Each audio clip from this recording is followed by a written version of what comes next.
Hello friends, welcome back to our YouTube channel adenium growers. तो friends, आज हम बात करने वाले हैं अरेबिकम सीडलिंग्स के ऊपर, जो कि हम लोग सीड से ग्रो करते हैं और सीड से ग्रो करने के बाद इनकी देखभाल करते हैं और बड़ा करके इस तरीके से प्लांट्स में ये सीडलिंग्स जो कि कन्वर्ट होते हैं।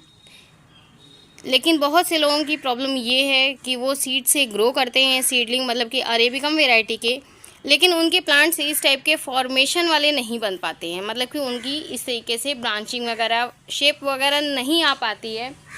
तो क्या प्रॉब्लम होता है, क्या गलती वो लोग करते हैं जिसकी वजह से कि आपका जो प्लांट होता है टॉल टॉल सा बनता है, जैसे कि ये सभी बन रहे हैं। आप देख सकते हैं आगे साइड में मैंने वैसे ही प्लांट्स रखे हुए हैं और पीछे साइड में जो प्लांट्स रखे हुए हैं उनका शेप फॉर्मेशन बहुत अच्छा है। ये देखिए इतना छोटा है लेकिन ब्रांचिंग इसमें कितनी सारी हुई है। ये देखिए करीब से मैं दिखाती हूँ।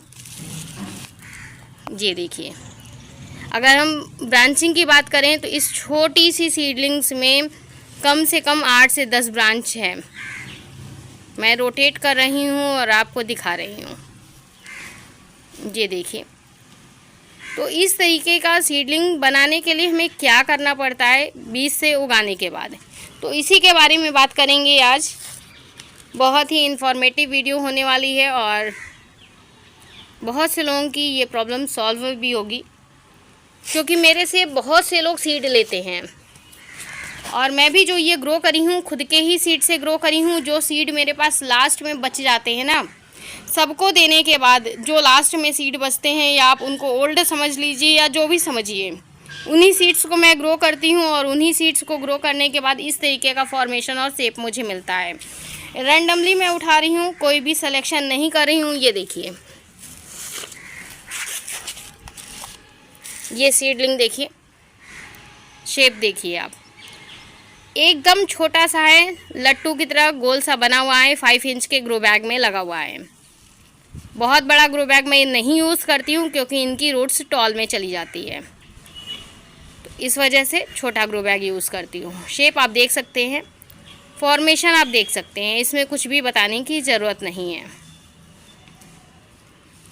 और ये सभी रिज़ल्ट मेरे सिर्फ़ और सिर्फ मेरे प्लांट के सीड से हैं, जो कि सीड्स मैं खुद सेल करती हूँ। और धीरे धीरे, जैसे अभी इतना शेप बना हुआ है ना, 6 मंथ में, मात्र 6 मंथ टाइम लेगा, मतलब कि 6 मंथ समझ लीजिए आप कि ये मॉनसून के बाद सितंबर का जो टाइम आएगा ना, उसके बाद मैं इनको पॉट में शिफ्ट करना स्टार्ट कर देती हूँ। इस तरीके से 4 इंच में शिफ्ट करिए या 5 इंच में शिफ्ट करिए, कोई इशू नहीं है। मैं 5 इंच में लगाती हूँ, नीचे से नारियल का छिलका डाल देती हूँ ताकि थोड़ा सा स्पेस कवर हो जाएगा और मेरा प्लांट जो है ऊपर की ओर रहेगा।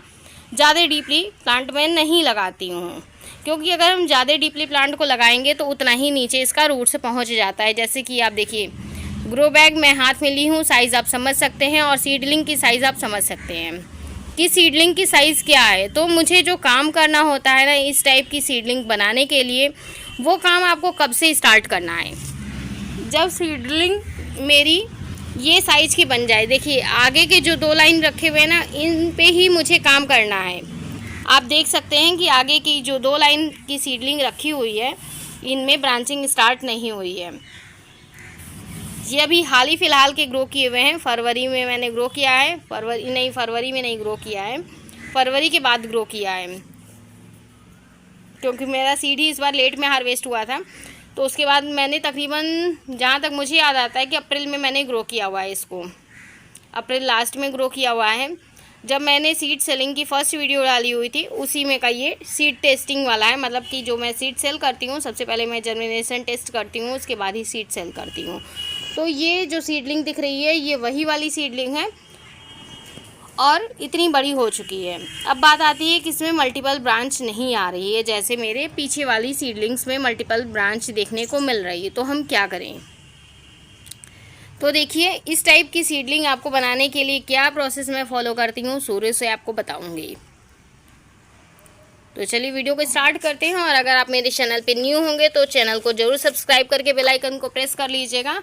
और अगर आपको वीडियो थोड़ी सी भी इन्फॉर्मेटिव लगती है तो वीडियो को ज़रूर लाइक करिएगा और शेयर ज़रूर करिएगा।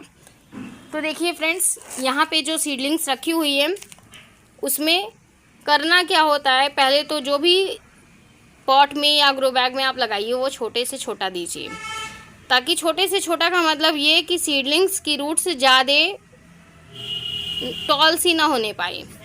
जितना छोटा रहेगा नीचे से स्पेस उतना ही वो फैटी बनेगा।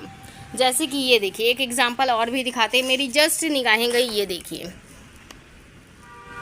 कितनी सारी ब्रांचेस हैं इसमें, तकरीबन इसमें 10 से ज़्यादा ब्रांच है।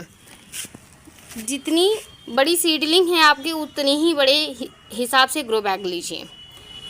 जैसे कि ये सारी सीडलिंग बहुत छोटी है तो अभी छोटे ही ग्रो बैग में मैंने शिफ्ट किया है, डेप्थ बहुत ज़्यादा नहीं है और ऊपर से आप देखिए इतना, मतलब कि 1.5 इंच स्पेस मैंने ऊपर से ही छोड़ दिया है और नीचे मतलब कि 1 उंगली का ग्रो बैग है, इतना हाइट है। इतना हाइट का मैंने ग्रो बैग लिया है, समझ लीजिए कि 5 इंच है तो मैंने 1.5 इंच ऊपर से छोड़ दिया है। 3-3.5 इंच ग्रो बैग भरे हुए हैं।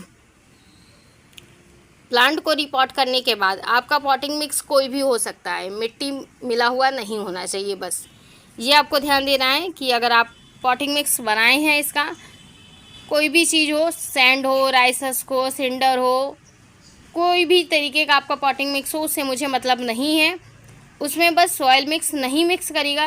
सॉइल मिक्स इसलिए मना कर रहे हैं, मिट्टी मिलाने को मना इसलिए कर रही हूँ कि मिट्टी मिला देने पे बारिश में प्लांट्स में रॉटिंग की समस्या आ जाती है, तो इसलिए मिट्टी मत मिलाइएगा, क्योंकि बारिश का पानी ही इनको फैटी बनाएगा और हेल्दी बनाएगा, कम टाइम में ज़बरदस्त वाली ग्रोथ देगा। तो इसलिए मिट्टी बिल्कुल भी नहीं मिलाना है। और जब हम इस तरीके के पॉटिंग मिक्स में प्लांट्स को रेडी कर देते हैं, मतलब कि रीपॉट कर देते हैं, रीपॉटिंग करने के बाद मुझे देखभाल क्या करना है कि अगर आपने वर्मी कंपोस्ट या कोई भी कंपोस्ट मिलाया हुआ है तो उसमें वीड्स ग्रो होना स्टार्ट हो जाती है इस टाइप से, तो आप वीड्स को क्लीन करते रहिए। ये देखिए इस तरीके से वीड्स ग्रो होने लगती है, तो वीड्स को क्लीन करते रहिए। और अगर आपने पॉटिंग मिक्स रेडी करने के टाइम में, मान लीजिए जो मैं पॉटिंग मिक्स बनाती हूँ वो मेरा पॉटिंग मिक्स है सैंड, वर्मी कंपोस्ट या गोबर की खाद, ये 2 चीज़ मैं मिक्स करती हूँ। तीसरा कुछ भी मिक्स नहीं करती हूँ। और उसके बाद जो मैं देती हूँ ओनली मेरा होममेड कंपोस्ट रहता है, मतलब कि होममेड फर्टिलाइज़र रहता है। ये देखिए इसी फर्टिलाइज़र का यूज़ मैं हमेशा से करती हूँ अपने प्लांट्स को, चाहे वो ग्राफ्टेड प्लांट्स हो, चाहे वो अरेबिकम की सीडलिंग हो, चाहे वो इस टाइप के प्लांट्स हो, सभी प्लांट्स को हेल्दी बनाने के लिए। तो देखिए जब इस तरीके से हम सीडलिंग को रिपॉट कर लेते हैं, मतलब जब जैसे कि हम एक बकेट में ग्रो किए हैं, बकेट में मैंने काफ़ी सारे ग्रो करके रखे भी हैं, जो कि आप लोगों के संडे अपडेट में शेयर भी किया हुआ था। उसमें से जब ट्रांसप्लांट करते हैं तो डायरेक्ट ग्रो बैग में शिफ्ट करते हैं। ये देखिए इतनी छोटी छोटी सीडलिंग्स है, मैंने इनको रिपॉट कर दिया है। ये देखिए 2.5 इंच की सीडलिंग है, रिपॉट कर दिया है। रिपॉटिंग के बाद से करना क्या है, जो मैं करने वाली हूँ वो आपको बताती हूँ। तो देखिए जो अभी हम इनमें काम करेंगे केवल ओनली हम आगे के 2 लाइन में करेंगे, पीछे के सीडलिंग्स में काम नहीं करेंगे, क्योंकि पीछे के सीडलिंग्स में मैंने फर्टिलाइज़र दे दिया है, सारे प्रोसेस कंप्लीट कर चुके हैं। अब ओनली उनको ओवरऑल ग्रोथ देना है, ग्रोथ लेना है, और जो मैंने न्यूट्रिएंट्स दिया वो एब्जॉर्ब करके अपनी क्वालिटी को इन्हेंस करेगा, बहुत अच्छा शेप बनेगा। और देखिए सडनली एक बात करते करते एक सीडलिंग पे निगाह गई, और भी दिखाते हैं आपको। इतनी अच्छी सीडलिंग का शेप बन रहा है। ये देखिए इसकी ब्रांचिंग देखिए, सभी साथ के ही ग्रो किए हुए हैं। ब्रांचिंग देखिए, इसकी तो ब्रांच बड़ी बड़ी हो गई है। ये देखिए एकदम साफ पता चल रही है 4 ब्रांचिंग बन गई है। इतना जब बन जाए ना, इसके बाद आप चाहिए तो इसको पॉट में शिफ्ट कर सकते हैं, लेकिन मैं डिस्टर्ब बिल्कुल भी नहीं करूँगी। बारिश का पानी लेने के बाद इनको हम इस टाइप के पॉट में शिफ्ट करेंगे। तो देखिए अब जो हम करने वाले हैं इस सीडलिंग में काम, सबसे पहला कि हम अपना होममेड फर्टिलाइज़र देंगे, ताकि इनको न्यूट्रिएंट्स मिलेगा। न्यूट्रिएंट्स मिलने के साथ ही साथ आप इनको जब भी वाटरिंग करिए तो वाटरिंग में ह्यूमिक एसिड, मतलब कि अर्लियर स्टेज में तकरीबन 1 मंथ आपको ह्यूमिक एसिड देना है। ह्यूमिक एसिड देने का बेनिफिट आपको ये मिलेगा कि रूट से डेवलपमेंट फास्ट होगा। रूट से डेवलपमेंट फास्ट होने के साथ ही साथ आपको होता क्या है कि जब आपके ग्रो बैग में नीचे स्पेस नहीं रहेगा तो रूट्स फैलेगी कहाँ, रूट्स तो फैलेगी नहीं वो, तो रूट्स जब फैलेगी नहीं तो आपका कॉडेक्स जो होगा वो फैटी बनेगा। कॉडेक्स फैटी बनने के साथ ही साथ ऊपर से जो लीफ निकलती है ना, लीफ को प्रॉपर कट करते जाइए। जैसे ही आप लीफ को प्रॉपरली कट करते रहेंगे, ऊपर से ग्रोथ स्टॉप रहेगी। जैसे हमने इसकी पूरी लीफ कट कर दी, ऊपर से ग्रोथ स्टॉप हो जाएगी, तो इसको जो हमने न्यूट्रिएंट्स दिया है, इसको ग्रोथ निकालने के लिए कहीं से स्पेस चाहिए होगा। जब कहीं से इसको स्पेस नहीं मिलेगा, जब हम सारी पत्तियाँ ऊपर की कट कर देंगे, नीचे भी हमने ह्यूमिक दिया है, ग्रोथ नीचे भी नहीं भागेगा, क्योंकि नीचे मेरा ग्रो बैग छोटा है, पॉट छोटा है, तो इसको ग्रोथ मिलेगी कहाँ से? ये कॉडेक्स को फैलेगा, मतलब कॉडेक्स को बड़ा करेगा, और बड़ा करने के साथ ही साथ जहाँ से नोड एरिया होती है, जैसे कि ये देखिए, ये जो लीफ कट होने के बाद जो नोड एरिया होती है, नोड एरिया के पास से फुटान फेंकेगा। तो इस तरीके से सीडलिंग्स में मल्टीपल ब्रांचेज होती हैं। अगर आप ये सोचिएगा कि हम इसकी प्रूनिंग कर दें तो मल्टीपल ब्रांचेज आ जाएंगी, तो अरेबिकम में प्रूनिंग की जाती है। हम कहते हैं कि अडेनियम की प्रूनिंग की जाती है, लेकिन अरेबिकम प्लांट्स की प्रूनिंग नहीं की जाती है। अगर आप अडेनियम ओबेसम की प्रूनिंग कर रहे हैं कोई दिक्कत नहीं है, लेकिन आप वहीं पे अरेबिकम प्लांट्स की प्रूनिंग कर देंगे ना, इनका शेप एकदम टोटली बेकार हो जाएगा, क्योंकि मेन ब्रांचेज ही जो होती है ना, मेन ब्रांचेज ही कट जाएंगी। जब मेन ब्रांचेज कट जाएंगी तो फॉर्मेशन कहाँ से आएगा, ये आप खुद समझिए। हमें इस वाली ब्रांच को कुछ भी नहीं करना है, बस हमें ये काम करना है कि हमें इसका प्रॉपर लीफ कट करते रहना है, ताकि ये वाली ब्रांचेस मेरी स्टॉप हो जाए ग्रोथ करना, और साइड ब्रांचेस निकलना स्टार्ट हो जाए। जब ग्रोथ स्टॉप होगी, साइड ब्रांचेस निकलेगी, तो फिर हमें करना क्या है कि ओनली हम ऑर्गेनिक डीएपी यूज़ करते हैं। इस फर्टिलाइज़र को देंगे, और इस फर्टिलाइज़र को देने के बाद हम वेट करेंगे, सीडलिंग की ग्रोथ को रोकेंगे और ह्यूमिक एसिड देते जाएंगे।